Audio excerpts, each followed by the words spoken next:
এক্সেলের index match ফর্মুলার মাধ্যমে আজকে আমরা শিখব কী করে মাল্টি ক্রাইটেরিয়ায় আমরা রেজাল্ট বের করব।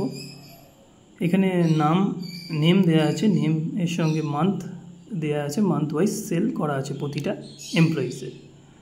এখানে আমরা বের করতে চাইছি এমপ্লয়িসের এক্স্যাক্ট মান্থে কী সেল করেছে সেটা আমাদের বের করতে হবে। তার জন্য আমরা ইন্ডেক্স ম্যাচ ফর্মুলার মাধ্যমে এটা আমরা খুবই সহজে বের করে নেব। তার জন্য ইকুয়াল টু ইন্ডেক্স, এবার ইন্ডেক্সে অ্যারেটা পুরোটা আমাদের টেবিলের রেঞ্জ যতটা আছে পুরোটা সিলেক্ট করে নিতে হবে। তার জন্য সিরিয়াল নাম্বার থেকে আপ টু ডিসেম্বর অবধি রেঞ্জ সিলেক্ট করে নেওয়ার পর এবার আমাদের ম্যাচ ফাংশনকে দুবার রান করাতে হবে।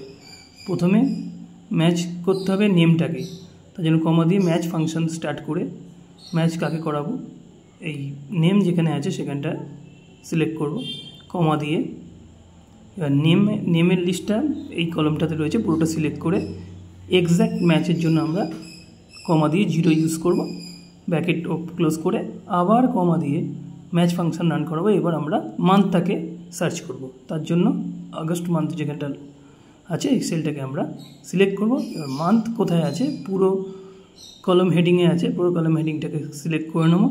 করে নেওয়ার পর সেম প্রসেসে এক্স্যাক্ট ম্যাচের জন্য আমরা কমা দিয়ে 0 প্রেস করে ডবল ব্র্যাকেট ক্লোজ করে এন্টার করলেই দেখা যাবে রেজাল্ট আমাদের বেরিয়ে গেছে। এখানে নেম অমিত দাস আগস্ট মান্থে সেল করেছে, দেখুন ৬২,৫০০, তাই এই রেজাল্ট এসছে। এবার মান্থটাকে আমরা যদি চেঞ্জ করি, মে মাস করলাম, দেখুন মে মাসে চেঞ্জ হয়ে গেল, মে মাসে দেখুন ১৫,৯০০। এবার আমরা নেমটাকে চেঞ্জ করছি